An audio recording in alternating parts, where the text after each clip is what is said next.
Now time for the final section of my squad leader guide.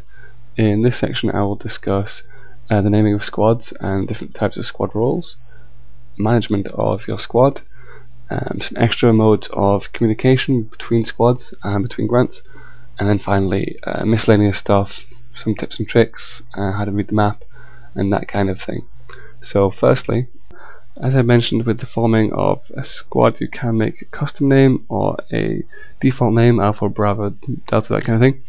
A lot of servers and a lot of people find it helpful to name their squad after the role they intend to do. Obviously this is an introduction to squad leading, so the most basic and the most easy and generally the most rewarding type of squad to lead, and the most important in terms of winning games and capturing flags, is infantry. So I would recommend starting off by leading an infantry squad, which should probably be named such. So you would call it Inf, short for infantry, and then possibly VoIP or mic if you were going to insist people use microphones, or the name of the language you would use. So for example, Inf if you were speaking German. Most people would call a squad Inginf for English, but it's generally assumed that the squad will be speaking English unless it was named otherwise. And some servers do have rules whereby if you have a squad named after the asset you intend to use, then that asset will be reserved for your squad. So some of these squads that are quite commonly used besides infantry are things like APC squads, or mechanized infantry squads, where infantry work with APCs, tank squads. Logistic squads or transport squads are very useful, whereby a small squad would concentrate purely on transporting other squads around or delivering supplies, either through trucks or helicopters, that kind of thing. Other small squads that you could try leading after a bit of practice would include things like recon squads, where we have snipers, or small stealthy squads who would concentrate on cutting enemy supply lines, laying ambushes, mines, and that sort of thing. Another thing that's worth training and becoming decent with and proficient with is inter-squad communication. So obviously you have typing, default K to talk to your team, you type out messages to other squads. A lot of servers also run TeamSpeak or event servers associated with the actual PR server, which you could use to talk to other squad leaders. Furthermore, there's Mumble, which is quite commonly used nowadays, which provides positional audio for grunts and everyone on the same team, as well as a separate channel for the squad leaders to provide greater coordination in your team, and therefore making your team more efficacious. Another important aspect of leading a squad that squad leaders should become proficient at is reading the map. So obviously giving grid locations is something a squad leader should be able to do without even thinking about it. I'm sure most people listening to this will already know the map, default M, or the squad map, default caps lock, in Project Reality is broken down to grids. So at the top you have Alpha through to Hotel, A to H, followed by numbers 1 to 8.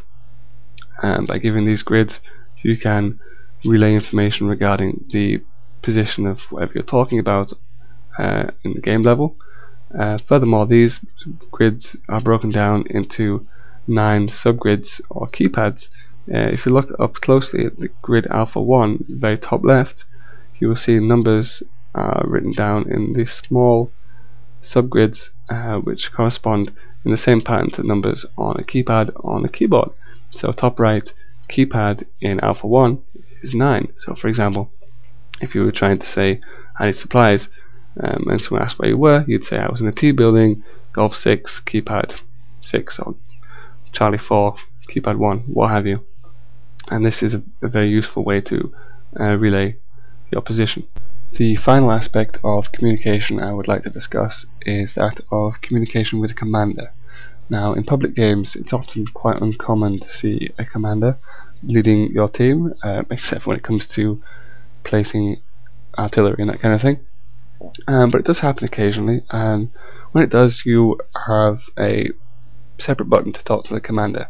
Now, the commander's screen is much like the squad menu, except that he can see the loadout and the status of every squad, as well as all the flags and what have you. And he or she has the ability to talk to each squad individually and every squad at once. So if you hear the commander saying something quite general, about an emergency or about something that's happening, he's probably talking to every squad at the same time. However, he also has the ability to talk to each squad individually.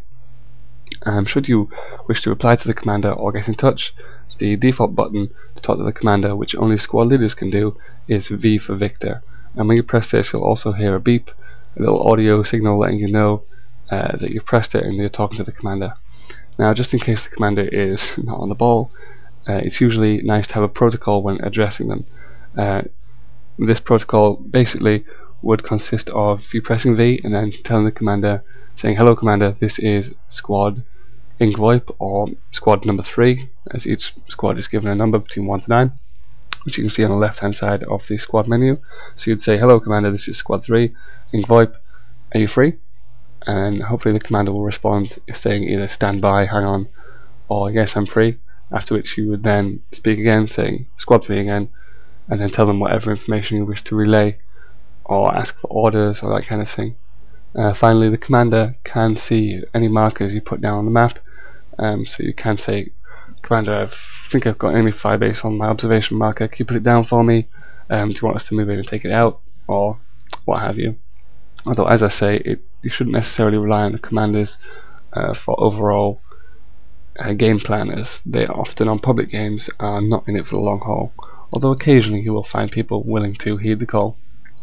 As I said earlier, it does depend on what you feel comfortable doing in terms of the style you have leading your squad.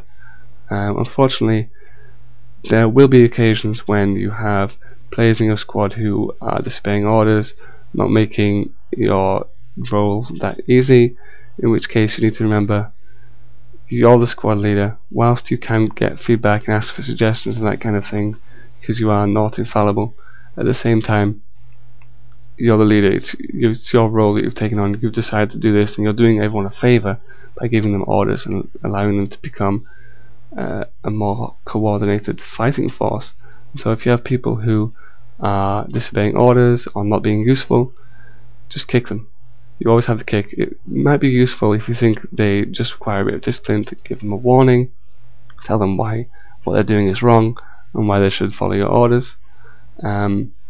But at the end of the day, if needs be, there are probably other people waiting to join a squad who are going to be more useful. So if needs be, you can kick a squad member, preferably after a warning, but sometimes you just need to kick people. And to do so, again, you would press default caps lock to get up the squad screen, and then manage squad, bottom right of the menu. Once you click manage squad, you'll see a list. The top green list is people in your squad, the blue list below, blue guys, so people on your team but not in your squad. You would then click the checkbox next to the name of the person you wish to kick, and then click apply, after which they will be kicked. It's usually nice to give people a reason before kicking them, but not always necessary or possible. The same procedure applies to inviting people. Clicking the box on the blue guy at the bottom half of the list, clicking apply, will give them a message asking them to join the squad should they want to. So I would just like to say this is the basics. There's a lot more involved in squad leading, but at the same time it's not a daunting experience, providing you can get over the fact that you are giving orders and talking to people. There's nothing to stop people giving it a go.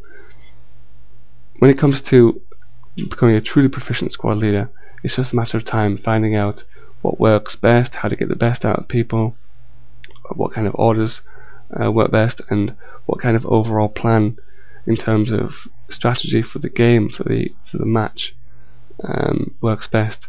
When to defend, when to attack, that kind of thing. And this is the kind of stuff that only comes with time, and you can always ask squad members. Finally, one more thing to remember is a lot of servers ask you not to create a squad before 1 minute and 30 seconds is left on the countdown before the start of the match, because allegedly this can cause a squad bug, whereby only one squad or 0 squads will be able to be created per team, which obviously is somewhat difficult. So thank you for listening, and good luck leading squads in the future. As I say, as long as you're willing to talk to the people who join, be friendly, and play well, then I'm sure you'll do well. Good luck.